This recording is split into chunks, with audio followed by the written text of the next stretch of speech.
mientras ponen los micros en su sitio. Buenos días. Es emocionante, ¿no?, ver a la Arce y Raquel después de haber estado pues orando por ellos y viendo esas fotos, ¿no?, que eran el testimonio vivo, ¿no?, de lo que estaba sucediendo en vuestra familia, ¿no?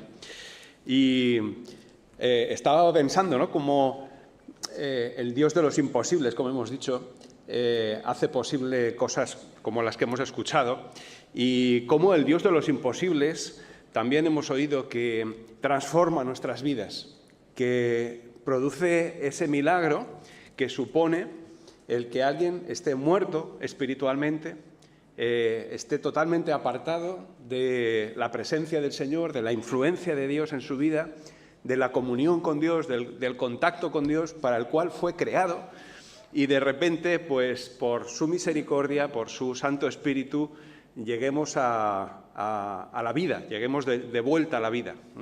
¿Cuántos somos aquí que hemos vuelto a la vida? Levantad la mano.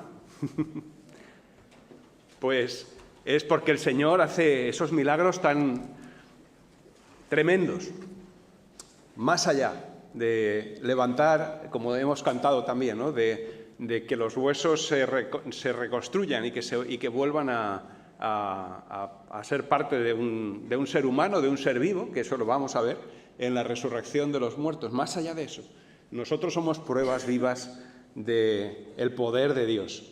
Preguntaba antes a Enrique, ¿no?, cuando ha bajado aquí a preguntar, ¿no? Dios fuerte, Padre eterno, Príncipe de paz, el Señor Jesucristo llegó hasta nosotros por otro gran milagro, por otro enorme milagro. Y como decía Merche, hoy no celebramos la fecha del nacimiento de Jesús, sino que celebramos que Jesús nació, que Jesús se hizo hombre, que el Hijo de Dios llegó hasta este mundo. Esta es la razón de tanta fiesta. No sé si todos los que conocemos o todos los que estamos aquí sabemos cuál es la razón de tanta fiesta, de que estas fechas estemos todos tan alegres, tan contentos, no tengamos ganas de discutir con nadie y pensemos que quizá a lo mejor un día, ¿verdad?, desaparecen los conflictos, desaparecen las guerras, desaparece el sufrimiento.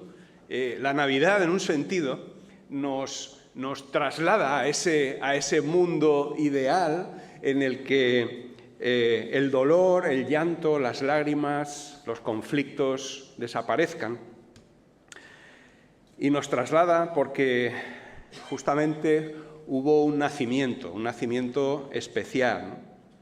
Nos traslada a ese mundo ideal que un día algunos, esperamos que muchos podamos ver y podamos disfrutar de él gracias a ese niño que nació.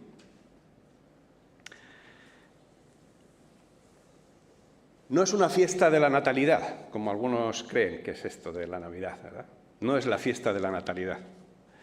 No es tampoco el solsticio de invierno, que podría ser, que celebrásemos como una alegoría, que sabéis que durante los meses de otoño el día va haciéndose cortito, las horas de luz se hacen muy cortas y a partir de hoy, un día como hoy, 22, no el 25, de hoy, el 22, empieza a crecer el día, llega la luz de nuevo, como cada año. Pues no se celebra eso, se celebraba en el pasado, pero lo que se celebra es que la luz llegó en forma de niño, llegó en forma de un ser concebido, de un ser alojado en el seno de una mujer, de un ser indefenso que nació en un establo, que nació no en un palacio, sino en un establo, a pesar de que, como vamos a ver esta mañana, este Jesús, este Emmanuel, es Dios con nosotros. Digo, es en presente continuo, lo ha sido siempre, como vamos a ver también. Dice el capítulo 7 del libro de Isaías, de la profecía de Isaías, en la cual hay muchas mezclas de lo que iba a suceder en el momento histórico en el que Isaías hablaba a sus compatriotas, pero también hay señales como hemos dicho también, de lo que estaba por llegar en forma de esperanza. Dice el capítulo 7, verso 14. Es fácil recordar esta cita, Isaías 7, 14. Por tanto, el Señor mismo os dará una señal.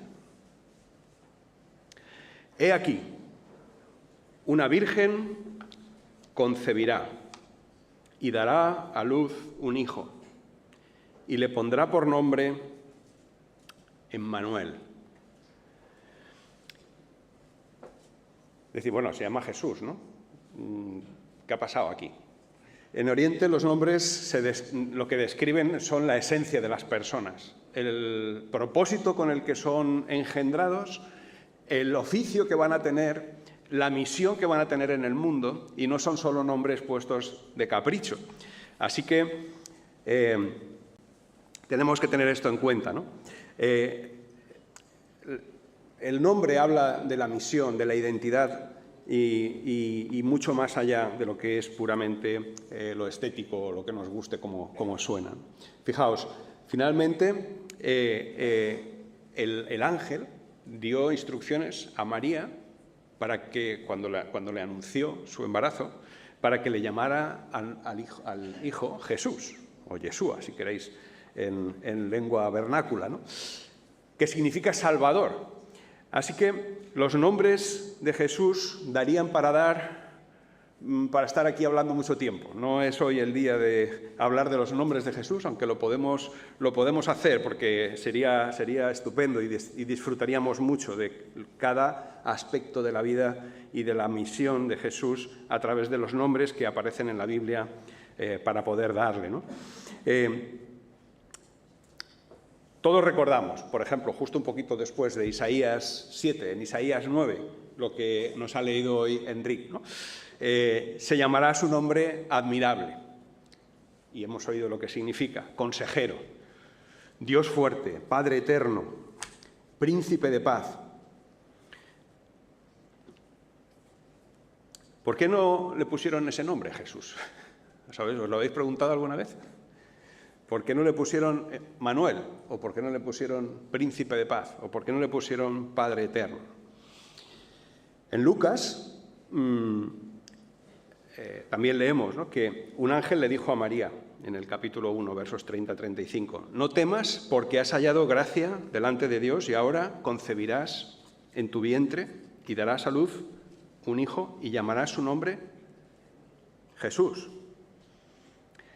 Este será ya grande y será llamado Hijo del Altísimo, otro de los nombres que tiene Jesús, ¿verdad?, en la Biblia. Y el Señor Dios le dará el trono de David, su padre, y reinará sobre la casa de Jacob para siempre, y su reino no tendrá fin. Entonces María le dijo al ángel, ¿cómo será esto? Pues no conozco varón. Y respondiendo el ángel le dijo, el Espíritu Santo vendrá sobre ti, y el poder del Altísimo te cubrirá con su sombra. Por lo cual, y aquí hay otro nombre más, también el santo ser que nacerá será llamado Hijo de Dios. Y el evangelista Mateo también clarifica, ¿no?, la manera en que Dios pone el nombre, y aquí sí habla de Emmanuel, cuando dice el propio ángel también, que llamará su nombre Emmanuel, que traducido es Dios con nosotros. Y Dios con nosotros es la esencia de lo que Jesús llegó a ser y ha llegado a ser en nuestra vida. Si Jesús está contigo, porque ya has creído que es el Hijo de Dios y que resucitó de los muertos y murió por ti en la cruz, pues ya sabes lo que significa esto de Dios con nosotros, ¿verdad? El tener a Jesús cerca, el tener a Jesús cada día a nuestro lado, el poder hablar con Él, el poder darle las gracias, el poder pedirle aquello que necesitamos, el poder también adorarle y reconocerle. Así que si has conocido ya a Jesús como Dios con nosotros, podés llamarle Dios conmigo, ¿verdad? Dios conmigo, Dios está conmigo. ¿Por qué es tan difícil que Dios esté con las personas? ¿Por qué es tan difícil que Dios no pueda estar contigo de otra manera que a través de conocer a Jesús? Hemos cantado una canción que me gusta mucho porque a principio va hablando de cuestiones que podría cantar cualquier persona religiosa. Pudiera ser musulmán o pudiera ser budista, porque tienen que ver con cuestiones que son necesidades que tiene la persona y que dice mi Dios, ¿no? ¿Cuán grande cómo es? ¿Cuán grande es mi Dios? No, ¿cómo es la que hemos cantado que termina? No, hemos cantado no hay nada mejor que mi Dios. ¿Eso quién podría cantarlo? Cualquiera que tuviera un Dios que pensara que era lo más grande, ¿no? ¿Sí o no? Si os dais cuenta, esta canción empieza hablando de un Dios, que es el mejor, pero no identifica quién es. La cuestión está cuando vamos cantando estrofa tras estrofa y al final, en las últimas estrofas, habla de que ese Dios es capaz de resucitar a los muertos, de que ese Dios es capaz de las cenizas, del cadáver, de los huesos, traer vida nueva. Y ahí no hay Dios, perdónenme la expresión, no hay Dios que lo pueda hacer, excepto nuestro Señor Jesucristo, el Padre de nuestro Señor Jesucristo, por medio del Espíritu Santo, que levanta a los muertos, que da vida eterna, ¿no?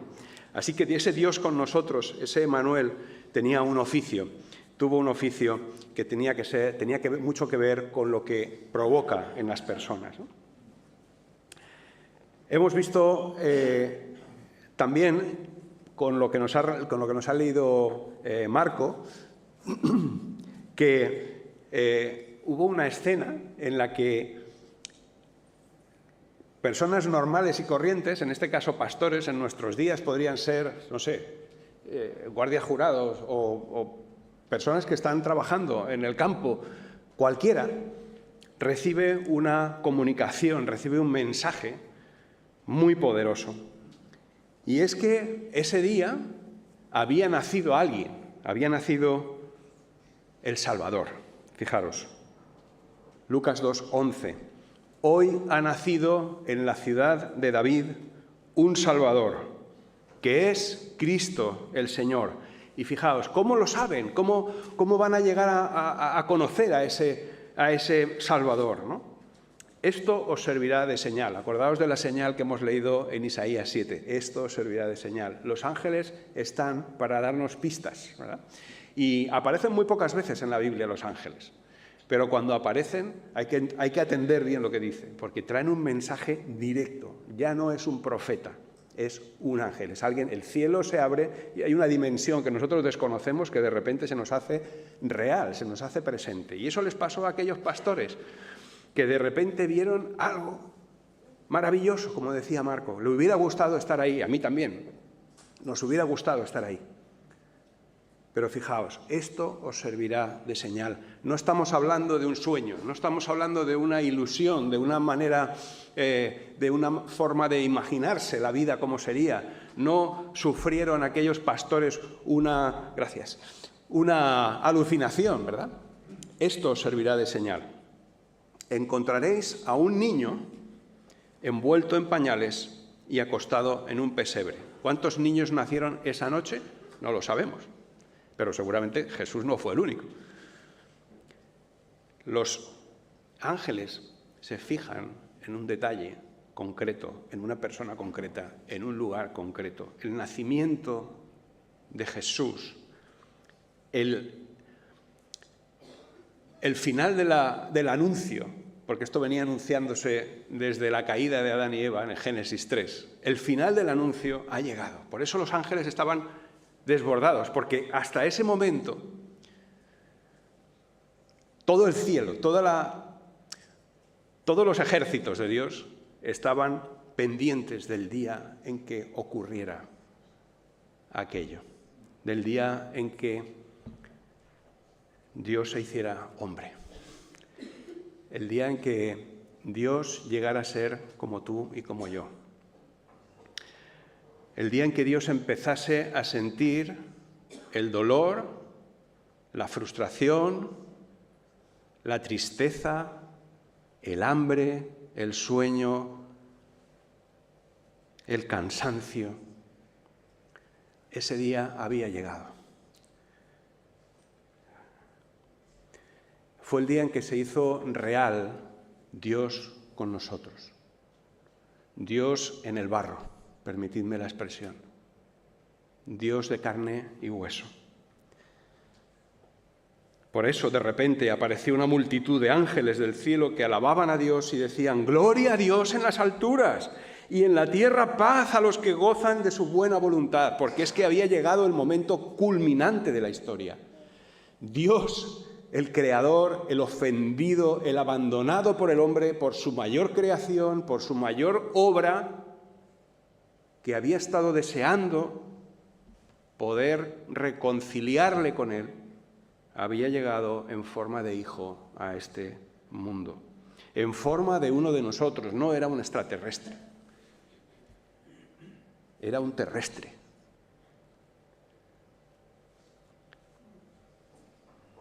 Era de carne y hueso. No era un pulpo, ni una bacteria que vino de no sé dónde, del polvo estelar. Jesús es Dios con nosotros. Por eso los ángeles en multitud alababan a Dios y decían: «Gloria a Dios en las alturas». Pero los pastores fueron a ver si eso era verdad. Vamos a verlo. ¿Qué es esto? ¿Qué está pasando aquí? Vamos a verlo. Así que dice el verso 16 que fueron deprisa y encontraron a María y José y al niño que estaba acostado en el pesebre, tal como les había anunciado. Y cuando vieron al niño, contaron lo que les habían dicho acerca de él, y cuantos lo oyeron se asombraron de lo que los pastores decían. Nadie estaba esperando esto. Nadie estaba inventándose esta historia. Dicen que el Evangelio de Lucas, que es lo que estamos leyendo, es un testimonio directo de María. Dicen que fue María especialmente quien le estuvo contando a Lucas todas sus experiencias. Y quizá por eso Lucas introduce aquí esta pequeña frase, verso 19. María, por su parte, guardaba todas estas cosas en su corazón y meditaba. María llegó a ser alguien, un apoyo tremendo, ¿no?, para los discípulos, para los apóstoles. No es la Virgen María que todo el mundo los pinta con el niño en el brazo. No, María fue alguien tremendamente utilizada por el Señor para que la Iglesia se apoyara en mujeres como ella, para que Juan el apóstol pudiera descansar y también pudiera cuidar de ella, como Jesús le encomienda, ¿no?, a los pies de la cruz. Pero no es la Virgen por siempre. Fue la Virgen que concibió y que dio a luz a Jesús de Nazaret, al Dios con nosotros. Así que María guardaba todas estas cosas en su corazón y meditaba acerca de ellas. Y dice que los pastores volvieron glorificando y alabando a Dios por lo que habían visto y oído, pues todo sucedió tal y como se les había dicho. Este es el nacimiento, la foto del nacimiento del bebé, del niño. El niño nace y es anunciado y es celebrado ese nacimiento. El niño que es Dios con nosotros. Y luego hay otro relato en los evangelios que a mí me apasiona y que es justamente el complemento de este, que es ¿quién es ese niño? ¿Quién es ese niño? Dice que los ángeles dijeron que os ha nacido en la ciudad de David un Salvador que es Cristo el Señor. Muy bien. Ahora, faltaba, seguramente para todos los hombres y sobre todo para nosotros,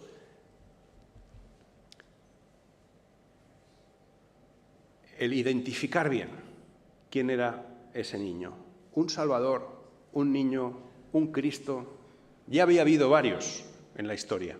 Ya había habido varios que se habían anunciado como el Cristo. Pero el Evangelio de Juan es tajante con esto.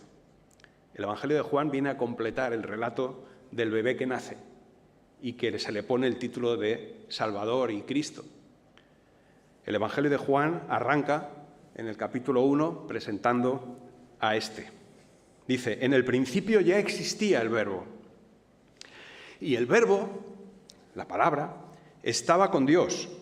Y el Verbo era Dios. Estaba con Dios en el principio. Por medio de Él todas las cosas fueron creadas. Sin Él nada de lo creado llegó a existir. En Él estaba la vida. Y la vida era la luz de la humanidad. Y en el verso 10 dice, el que era la luz ya estaba en el mundo y el mundo fue creado por medio de él, pero el mundo no lo conoció. Bien. ¿Y qué pasa? En el verso 14, el Verbo se hizo hombre, este que estaba en la creación, este que era por medio de quien la creación existe, por medio de quien todos nosotros existimos, se hizo hombre y habitó entre nosotros. Así que, ¿quién era aquel Salvador? ¿Quién era aquel Cristo? Ni más ni menos que el Dios que creaba, el Dios que hizo posible que todos existiésemos. Así que Dios con nosotros no es solo un título más.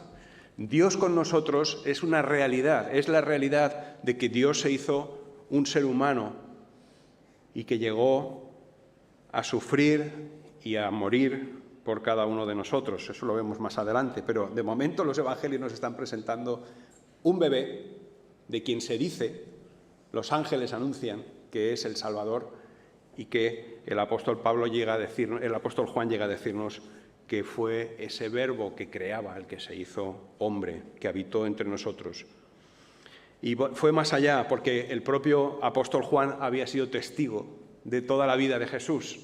Y dice, y contemplamos su gloria, la gloria que corresponde al Hijo único del Padre, lleno de gracia y de verdad.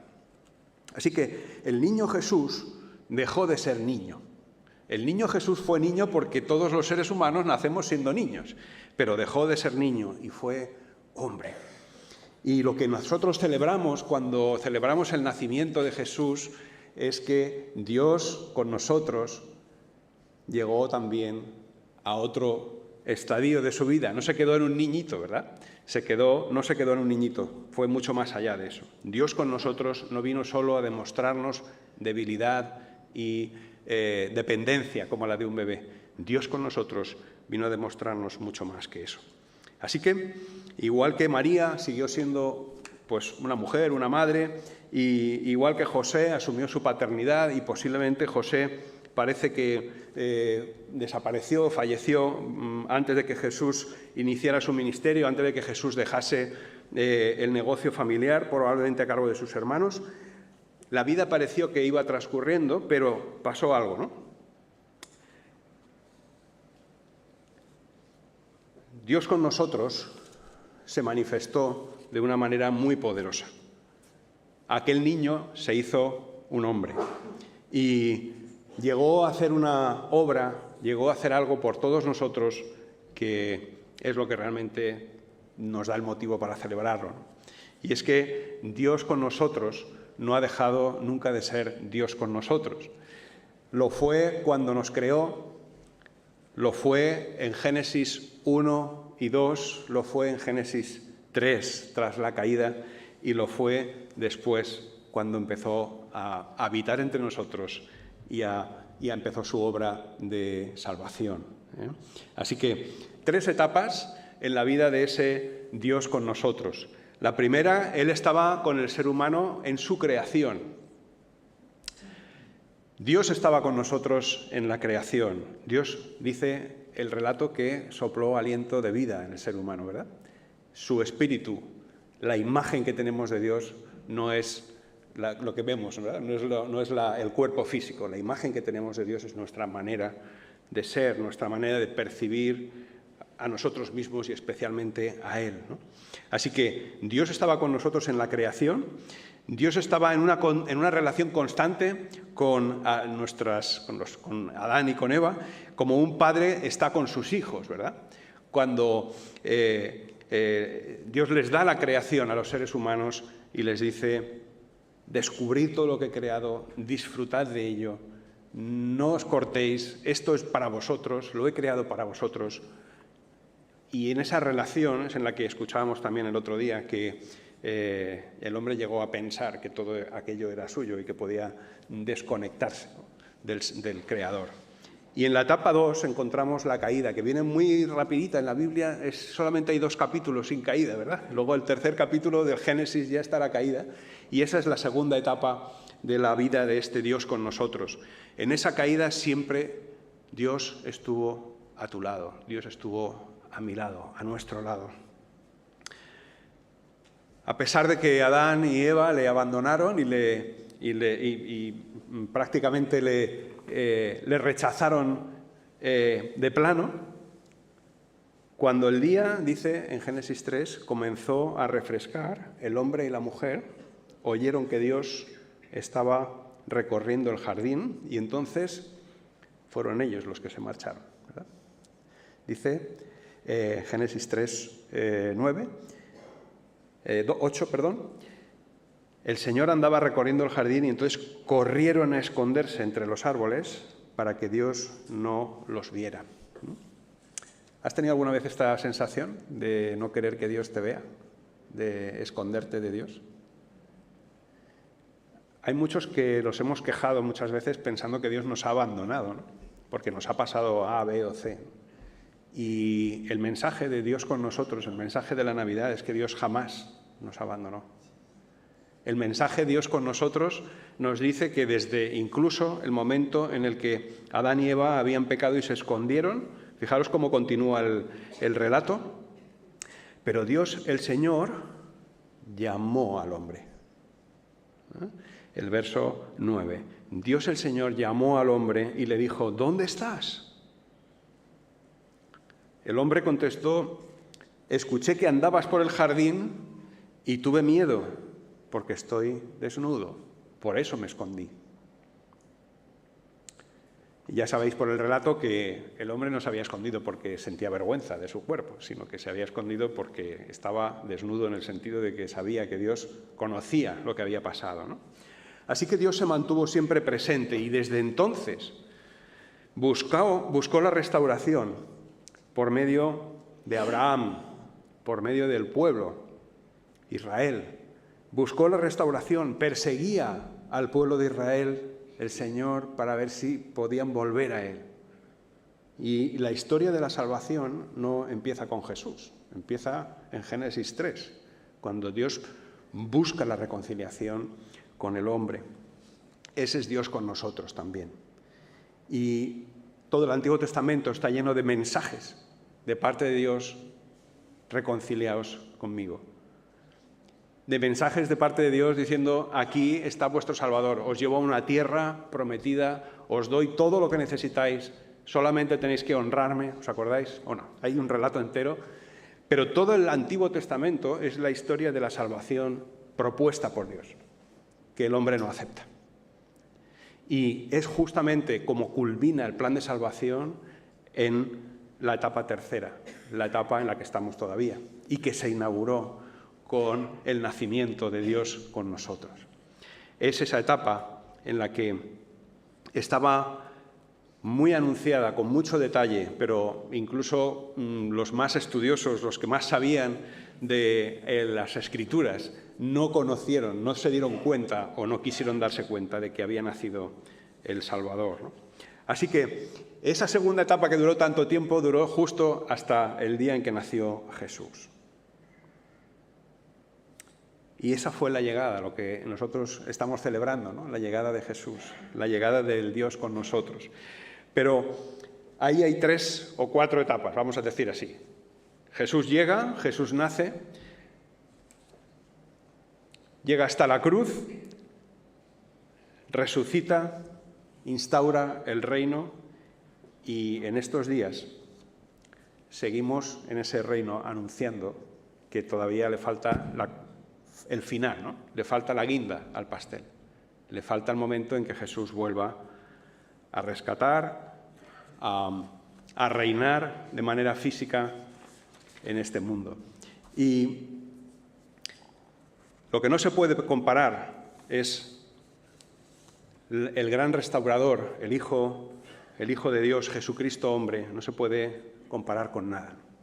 Por eso cuando decimos que Emmanuel significa Dios con nosotros y que en la Navidad lo que celebramos es que Dios ha llegado hasta nosotros, estamos proclamando algo más, estamos proclamando que hay algo nuevo bajo el sol, hay algo nuevo en este mundo, hay algo nuevo en esta sociedad que necesitamos seguir proclamando. Dice un texto que hay en Romanos, ¿verdad?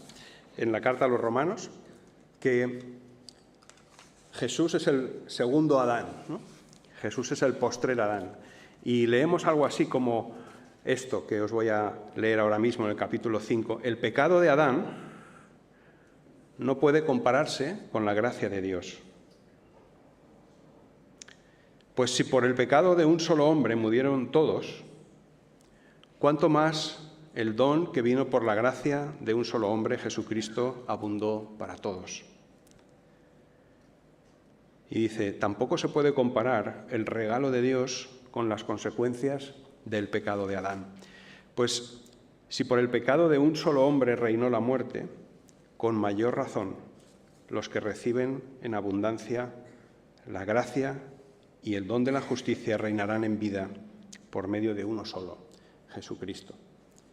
Dice, porque así como por la desobediencia de uno solo muchos fueron hechos pecadores, también por la obediencia de uno solo muchos serán hechos justos.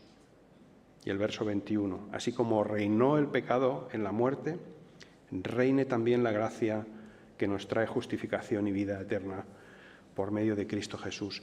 El que venció a la muerte, Jesucristo resucitado, sigue con nosotros. El que venció a la muerte nos acompaña y nos va a guardar hasta el final. Él lo ha prometido. En algunos de nosotros, el que venció a la muerte, el que resucitó, el que es capaz de obrar milagros como estos cambios de vida enormes, ya está con nosotros, ya está en nosotros, ya es Dios con nosotros, Emmanuel. Dice que en el Evangelio de Juan, ¿no? En el capítulo 16, Jesús oraba para que el Espíritu Santo llegara hasta nosotros y estuviera en nosotros, ¿verdad? Dice, os digo la verdad, le decía a sus discípulos, os conviene que yo me vaya, les decía Jesús a sus discípulos antes de la cruz. Dice, porque si no lo hago, el Consolador no vendrá a vosotros. En cambio, si me voy, os lo enviaré, y cuando Él venga, convencerá al mundo de su error en cuanto al pecado, la justicia y el juicio. Así que, para aquellos que hemos abierto nuestra vida, nuestro corazón, la puerta de nuestra voluntad y nuestros sentimientos a la obra de Jesús, a la obra de Cristo en la cruz y a la resurrección de Cristo, Él ya sí que está con nosotros de una manera personal. Para el resto de la humanidad, para los que aún no han aceptado que Jesús era el Hijo de Dios, que Jesús era Dios con nosotros, hay un mensaje de esperanza todavía. No sabemos por cuánto tiempo, pero en ellos, si tú eres uno de ellos, pues es especialmente señalado este día para ti este mensaje. Dios con nosotros desea que le abras la puerta de tu corazón, la puerta de tu vida, para que no solo sea el anuncio de que hay esperanza para toda la humanidad, un día como los que vamos a celebrar, sino que sea también el anuncio de que puedes abrirle la puerta a ese Dios con nosotros, para que no sea una posibilidad. La Navidad nos anuncia, nos habla de la posibilidad de que todos los seres humanos, creyendo en Jesús como el Hijo de Dios, podamos tener a Dios en nuestra vida como alguien, como nuestro Padre, ¿no? Y con quien tener una relación personal. Pero si no has llegado a eso todavía, Las fiestas de Navidad no son para que te deslumbren los regalos ni las luces. Las fiestas de Navidad son para recordarte, son para sacudir un poco tu vida y pensar que ese Dios con nosotros está a tu alcance, está llamando a tu puerta. Que no se nos olvide al resto, a los que ya tenemos a Jesús con nosotros, ser testigos. Como Lars ha sido testigo esta mañana y ha dado un testimonio, ¿no?, de lo que Dios ha hecho en su vida, en su salud, porque ya había hecho algo mucho mayor en su vida como salvarle, ¿no?, como rescatarle del juicio. Pues que no se nos olvide a nosotros, aquellos que ya hemos creído, que ya tenemos a Dios con nosotros, que ya tenemos a Emmanuel, dar testimonio de ese poder, de esa necesidad que tenemos todos los hombres, todas las mujeres, todos los niños, todos los jóvenes, de encontrarnos con Dios con nosotros, para que nos dé justamente esa reconciliación, esa paz que tanto cantamos, esa noche de paz. ¿Cuál es la noche de paz que tú estás buscando? ¿Cuál es la noche de paz que vas a cantar en Nochebuena? La noche de paz entre las personas, que terminará en los días cuando acaben los días de fiesta, o la noche de paz con tu Creador, con tu Salvador, con aquel que te ha dado la vida, con aquel que quiere que tengas una vida eterna. Vamos a orar. Señor, gracias por poder celebrar que tu Hijo ha nacido en nuestras vidas, que tu Hijo nació en la historia y, Señor, que tú nos has regalado lo mejor. No solamente nos diste el mundo, la creación, para que disfrutásemos, de toda tu obra, sino que habiéndonos apartado, habiéndonos intentado hacer independientes de ti, habiéndonos hecho seres absolutamente equivocados y habiendo fracasado en nuestras vidas, Señor, tú todavía nos has dado la oportunidad de conocerte a través de tu Hijo amado. Señor, ayúdanos a darte a ti la gloria con nuestras vidas, Señor, a agradecértelo de manera que cualquiera nos pregunte, oye, ¿por qué vives? ¿Por qué hablas? ¿Por qué te conduces así? Y podamos dar testimonio de que no hay nada en nosotros que no hayas hecho tú, Señor. Podamos dar testimonio de que eres tú, a través de tu Santo Espíritu, viviendo en nuestras vidas, Señor, acompañándonos y también dándonos la gracia para poder hablar a otros de ti. Señor, gracias por una Navidad en la que podemos decir que tú estás con nosotros. Gracias por una Navidad en la que podemos proclamar que aquel niño pudo llegar hasta la cruz, pudo morir por nuestros pecados y pudo resucitar y está a través de tu Santo Espíritu morando entre nosotros. Gracias, Señor, en el nombre de Jesús. Amén.